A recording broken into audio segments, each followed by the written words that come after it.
కోటి బ్రహ్మాండ నాయకుడైన భగవంతుని సృష్టి విశేషముకు భారతదేశంలో చాలా కాలమునకు పూర్వం చంద్రవంశానికి చెందిన ధర్మరాజు అనే రాజు జ్ఞాతుల వలన సిరి సంపదలన్నీ పోగొట్టుకుని భార్యతోనూ నలుగురు తమ్ములతోనూ కలిసి వనవాసం చేయుచు ఒకనాడు నైమిసారణ్యమునకు వెళ్ళాడు. వనవాసంలో ఉండగా ధర్మరాజు అక్కడ సౌనకాది ఋషి ప్రముఖులకు అనేక పురాణ రహస్యాలను బోధించుచున్న సూతమహాముని దర్శించి నమస్కరించి, అయ్యా, మేము మా దాయాదులచే దగా చేయబడి ధనకనక వస్తువాహన రాజ్యాధికారములన్నింటినీ పోగొట్టుకుని ఉన్నాము.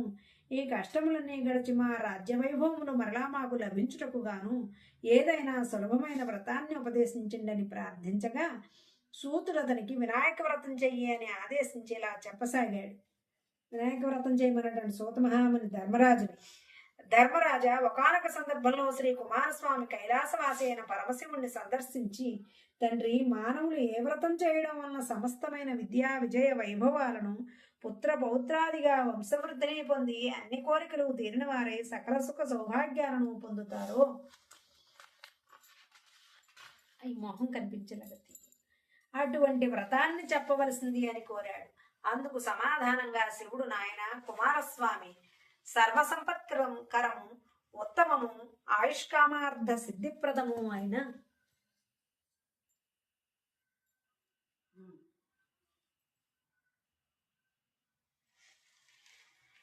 వినాయక వ్రతం అనేది ఒకటి ఉంది. దీనిని భాద్రపద శుద్ధ చవితి నాడు ఆచరించాలి. ఆ రోజు ప్రాతకాలమే నిద్ర లేచి స్నానం చేసి శుచిర్భూతులై నిత్యకర్మను నెరవేర్చుకుని తమ శక్తి మేరకు బంగారంతో గాని వెండితో గాని లేదా కనీసం మట్టితో గాని విఘ్నేశ్వరుడి బొమ్మను చేసి తమ ఇంటికి ఉత్తర దిక్కులో ఒడ్లు గాని బియ్యం గాని పోసి మండపాన్ని నిర్మించి అష్టదళ పద్మాన్ని ఏర్పరిచి గణేశ ప్రతిమను ప్రతిష్ఠించి శ్వేత గంధాక్షత పుష్ప పత్రాదులతో పూజ ధూపదీపాలను వెనగా నేరేడు చెరకు మొదలములను ప్రత్యేకముగా రకమునకి ప్రకారము నివేదించి నిత్య గీత వాద్య పురాణ పఠనాదులతో పూజను ముగించి శతవిధులైన విప్రులకు దక్షిణతాంబూలాదులిచ్చి బంధుజనంతో కలిసి నూనెను ఉపయోగించకుండా నేతితో చేసిన వివిధ భక్ష్య భోజ్యాదులతో భోజనం చెయ్యాలి.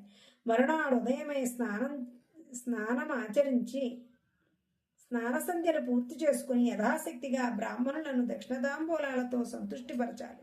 ఈ విధంగా ఎవరైతే వినాయక వ్రతాన్ని చేస్తారో వాళ్ళకి శ్రీ గణపతి ప్రసాదం వలన సకల కార్యములు సిద్ధిస్తాయి. ఆ విధంగా షణ్ముఖునికి శివుని చే చెప్పబడిన ఈ వ్రతాన్ని నువ్వు కూడా ఆచరించు. గతంలో విదర్భయురాణ దమయంతి వ్రతం చేయడం వల్లనే తాను ప్రేమించిన నలమహారాజును పెండ్లాడగలిగింది. విఘ్నేశ్వర జననం పూర్వకాలంలో విఘ్నేశ్వరుడి జననం అంట. పూర్వకాలంలో గజాసురుడను గజరూపము గల రాక్షసుడు శివుని గూర్చి తపస్సు చేయగా అతని తపస్సుకు మెచ్చి శివుడు అతని ఉదరంలో నివాసం ఉండేట్లుగా వరమిస్తాడు. కైలాసంలో పార్వతీదేవి శివుని జాడతలేక కంగారు పడుతూ అన్వేషించగా శివుడు గజాసురుని ఉదరముందు ఉన్నాడని తెలుసుకుని శ్రీహరిని ప్రార్థించి ఎలాగైనా శివుని రక్షించి బయటకు తీసుకురమ్మని వేడుకుంటుంది. అంతటా శ్రీహరి శివుని వాహనమైన నందిని చిత్ర విచిత్రములు ధరించి గంగిరెద్దుల మేళము వారిలా వేషము ధరించి గజాసురుని దగ్గరకు వెళ్లి నందిని గంగిరెద్దులా ఆడించి మెప్పించి వరము కోరుకునేలా చేశాను. అంతటా శ్రీహరి గజాసురునితో నీ ఉదరమందున్న శివుడు కావాలి అని కోరగా వచ్చిన వాడు శ్రీహరిని కనిపెట్టి తనకు మరణం తప్పదని భావించాడు. శ్రీహరి ఆజ్ఞతో నంది తన కొమ్ములతో గజాసురుని ఉదరమును చేల్చగా అందులో నుండి శివుడు బయటకు వచ్చాను. అంతట శివుడు గజాసురుని తలకు త్రిలోక ఆధిపత్యం ఇచ్చినని వరము ఇచ్చి గజాసురుని తలతో కైలాసమునకు వెళ్ళాను. వినాయక ఉత్పత్తి. కైలాసములో పార్వతి శివుని రాక గురించి తెలుసుకుని ఎంతో సంతోషించి స్వాగతం చెప్పేందుకై స్నాన అలంకారాలు ముగించే సమయంలో చేతిలో ఉన్న నలుగు పిండిని నలుపుతూ పతి పరధ్యానములో ఉండి ఒక అందమైన బాలుడి ప్రతిమను చేసింది. ఆ ప్రతిమ అందంగా ఉన్న కారణంగా ప్రాణప్రతిష్ఠ చేసింది. ఆ బాలుడి గుమ్మం ముందు కూర్చోబెట్టి ఎవరినీ లోనికి రానియవద్దని తన అలంకరణ పూర్తి చేసుకువస్తానని చెప్పి లోపలికి వెళ్ళింది. కొంతసేపటికి శివుడు వచ్చాడు. కానీ గుమ్మానికి కావలిగా ఉన్న బాలుడు శివుడు ఎవరో తెలియక లోనికి ప్రవేశం లేదన్నాడు. ఇద్దరికి వాగ్వివాదం జరిగింది. శివునికి తన ఇంట్లో తనకే అనుమతి లేదా అంటూ ఉగ్రుడై తన త్రిశూలంతో బాలుని కంఠాన్ని నరికివేశాడు. ఇంతలో పార్వతి వచ్చి శిరస్సు లేని బాలుని చూసి విలపించి శివుని ఎలాగైనా బాలుణ్ణి బ్రతికించమని వేడుకుంది. అంతట ముందే గజాసురుణ్ణి సంహరించి తెచ్చిన శిరస్సును ఆ బాలుని మొండానికి అతికించి బాలుని బ్రతికించాడు. గజాసురుని శిరస్సుకు శాశ్వత త్రిలోక పూజ్యతను కల్పిస్తానని ఇచ్చిన వరం ఇలా ఫలించింది. గణేశుడు గజాననుడై త్రిలోక పూజ్యతను దక్కించుకున్నాడు. ఆ తర్వాత శివపార్వతులకు కుమారస్వామి జన్మించాడు. విఘ్నేశాధిపత్యం. ఒకనాడు దేవతలు, మునులు, ఋషులు అందరూ కలిసి పరమేశ్వరుని వద్దకు వచ్చి విఘ్నములకు అధిపతిని ఇమ్మని కోరారు. గణేశుడు తాను జ్యేష్ఠుడు అనుకున్న తనకు ఆధిపత్యం ఇమ్మని తండ్రిని కోరాడు. కాని కుమారస్వామి, నువ్వు మరుగుజ్జువి, నువ్వేం అధిపతివి కాగలవు, తనను అధిపతిని చేయమని శివుని ప్రార్థించాడు. అంతట శివుడు తన కుమారుల వాగ్వివాదాన్ని ఉద్దేశించి, మీ ఇద్దరిలో ఎవరైతే ములోకాల్లోని పవిత్ర నదులలో స్నానం చేసి ముందుగా వస్తారో వారికే ఆధిపత్యం లభిస్తుందని చెప్పాడు. కుమారస్వామి వెంటనే బయలుదేరాడు. కానీ గజానుడు అచేతనుడై అంత వేగంగా ముల్లోకాల్లోని అన్ని నదులలో స్నానం చేసి రావడం కష్టమని, దానికి ఉపాయం చెప్పమని తండ్రిని కోరాడు. అంత పార్వతీ పరమేశ్వరుడు గజానుడి సూక్ష్మబుద్ధికి మెచ్చి నారాయణ మంత్రం ఉపదేశించారు. నారములు అనగా జలములు, జలములన్నీ నారాయణని అధీనములు. అంటే నారాయణ మంత్రం అధీనంలో జలాలన్నీ ఉంటాయి. గజానుడు ఆ మంత్రం చదువుతూ తల్లిదండ్రుల చుట్టూ ప్రదక్షిణ చేశాడు. ఆ స్నానం కన్నా ముందే గజాననుడు స్నానం ఆచరించి ఎదురుపడేవాడు. ఇలా ముల్లోకాల్లో ఉన్న అన్ని నదులలో గజాననుడే ముందుగా స్నానం ఆచరించడం చూసి ఆశ్చర్యపోయి కైలాసానికి వెళ్ళాడు. అక్కడ అన్నగారిని చూసి ఆశ్చర్యపడి కుమారస్వామి తండ్రి, అన్నగారి మహిమ తెలియక ఆధిపత్యాన్ని కోరాను, నన్ను క్షమించండి, ఆధిపత్య అర్హత అన్నగారికే దక్కుతుందని ప్రార్థించాడు. ఈ విధంగా గజానుడు విఘ్నములకు అధిపతి విఘ్నేశ్వరునిగా కొలవబడుతున్నాడు. సమంతకోపాఖ్యానం. సత్రాజిత్ అనే రాజు యొక్క భక్తికి మెచ్చి సూర్యుడు అతనికి శమంతకమణిని ప్రసాదించాడు. ఒకనొక సందర్భంలో శ్రీకృష్ణుడు ఆ మణిని తనకిమ్మని సత్రాజిత్తుని అడిగాడు. కానీ సత్రాజిత్తు తిరస్కరించాడు. తదుపరి కాలంలో సత్రాజిత్తు తమ్ముడైన ప్రసేనజిత్ అనేవాడు ఆ మణి పొదిగిన హారాన్ని తాను ధరించి అడవిలో వేటకు వెళ్ళాడు. అక్కడ ఒక సింహం అతనిని వధించి ఆ మణిని ఒక మాంసఖండంగా భావించి ఎత్తుకుని పోతుండగా ఆ అడవిలోనే ఉన్న జాంబవంతుడనే భల్లూకరాజు సింహాన్ని చంపి ఆ మణిని తాను తీసుకుని తన కుమార్తె అయిన జాంబవతికి ఇచ్చాడు. కానీ శమంతకమణి మీద ఆశ కలిగి ఉన్న శ్రీకృష్ణుడే తన తమ్ముడిని చంపి దానిని దొంగిలించి ఉంటాడని సత్రాజిత్తు ఒక పుకారును లేవదీశాడు. ప్రజలంతా ఇది నమ్మసాగారు. ఆ వార్త విని బాధపడిన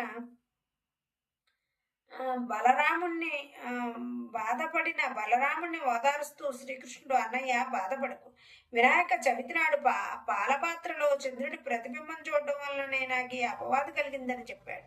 చవితి చంద్రుడికి అపవాదికి సంబంధం ఏమిటని బలరాముడు అడగా శ్రీకృష్ణుడు ఇలా చెప్పసాగాడు. శ్రీ వినాయకుడు చంద్రుని శపించుట.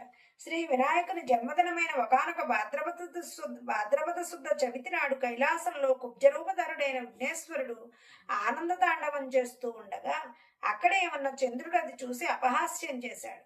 అందుకు కోపించిన వినాయకుడు, ఓరి చవితి చంద్రుడా, ఈ రోజు నుంచి నిన్ను చూసిన వాళ్ళందరూ నిలాపనిందల పాలైపోయేదరుగా కాని శపించాడు. అనంతరం చంద్రుడు దేవతలు కలిసి ప్రార్థించిన మీదట భాద్రపద శుద్ధ చవితి నా జన్మదినం నాడు శివుడు కుమారస్వామికి చెప్పిన విధంగా నన్ను పూజించి ఈ కథ చెప్పుకుని ఆ కథాక్షతలను ధరించిన వారు త్వరలోనే అపవాదుల నుండి బయటపడి అన్ని విధాలైన సుఖ సంపత్ సౌభాగ్యాలు పొందుతారని వరమిచ్చాడు. ఆ సంగతి తెలిసి కూడా నేను గత వినాయక చవితి నాడు ఆయనను పూజించకుండానే ఆ రాత్రి పాలకుండలో చంద్రుడి ప్రతిబింబం చూడటం వలనే అపనిందపడ్డాను. బలరాముడు తక్షణమే శ్రీకృష్ణుడి చేత వినాయకుడి వ్రతం చేయించాడు. వ్రతం చేసుకుని కథాక్షతలను ధరించి కృష్ణుడు తన అపనిందను మాపుకునేందుకు గాను బయలుదేరాడు. ఉపాఖ్యానము మరియు సత్యభామా ప్రణయం. శ్రీకృష్ణుడు సరాసరి ప్రసేనజిత్తు వెళ్లిన అడవికి వెళ్లి అక్కడ అతని మృతకళేబరాన్ని, దాని చెంతనే ఉన్న సింహపు అడుగు జాడల్ని చూసి వాటిని వెనంటి వెళ్లి జాంబవంతుడి జాడలు తెలుసుకుని అతని గుహలోకి ప్రవేశించాడు. జాంబవంతుడి కూతురు జాంబవతి యొక్క క్రీడాలోక కేళీకందుకంగా కట్టి ఉంది శమంతకమణి. దానిని తీసుకోబోయిన శ్రీకృష్ణుని జాంబవంతుడు నిరోధించాడు. ఇద్దరికి యుద్ధం జరిగింది. జాంబవంతుడు ఓడిపోయాడు. శమంతకమణితో పాటు కూతురైన జాంబవతిని కూడా శ్రీకృష్ణునికి సమర్పించుకున్నాడు. కృష్ణుడు జరిగినది అందరికీ చెప్పి మణిని సత్రాజిత్తుకు ఇచ్చాడు. కృష్ణుడిని అవమానించి నిందించినందుకు సిగ్గుపడ్డ సత్రాజిత్తు తన కుమార్తె అయిన సత్యభామని కూడా శ్రీకృష్ణునికే ఇచ్చి వివాహం జరిపించాడు. ధర్మరాజా, వృతాసురుని చంపేందుకు ఇంద్రుడు, గంగను భూమికి తెచ్చేటప్పుడు భగీరథుడు, క్షీరసాగర మదనమప్పుడు దేవదానవులు, సీతాన్వేషణలో శ్రీరాముడు, కుష్ఠవ్యాధి నివారణకు సాంబుడు కూడా ఈ వినాయక వ్రతాన్ని చేసి విజయాయురారోగ్యాలను పొందారు. తన వ్రతం చేసిన భక్తులు తలచిన పనులని తక్షణమే సిద్ధింపజేస్తాడు. కనుకని ఈయనను సిద్ధి వినాయకుడు అన్నారు. విద్యార్థులకు విద్యని, జయార్థులకు జయాన్ని, ధనార్థులకు ధనాన్ని, సుధీర్ కుమార్కి ఉద్యోగాన్ని ఉందే, పుత్రార్థులకు పుత్రులని ప్రసాదిస్తుంది ఈ వ్రతం. వితంతువులు పూజించినట్లయితే మరే జన్మలోనూ వైధవ్యాన్ని పొందరు. కాబట్టి ధర్మరాజా, నువ్వు ఈ వ్రతం చేసి నీ శత్రువులను గెలిచి మరలా రాజ్యాన్ని పొందు. సమస్త బ్రహ్మ క్షత్రియ వైశ్య శూద్రాదులు కూడా ఈ వ్రతాన్ని యథావిధిగా ఆచరించి శ్రీ గణపతి అనుగ్రహం చేత సకల ఐశ్వర్యాలను పొందుదురుగాక అని సూతులు చెప్పగా విని ధర్మరాజు ఈ వ్రతం చేసి కష్టములు తీరి శత్రువులను గెలిచి రాజ్యాన్ని సంపాదించుకుని మహారాజుగా పట్టాభిషిక్తుడయ్యాడు. శ్రీ వినాయక వ్రత కథ సంపూర్ణం. తొండమునే కదంతము తోరపు బొజ్జయు వామహస్తమున్ మెండుగా మ్రోయు గజ్జలును మెల్లని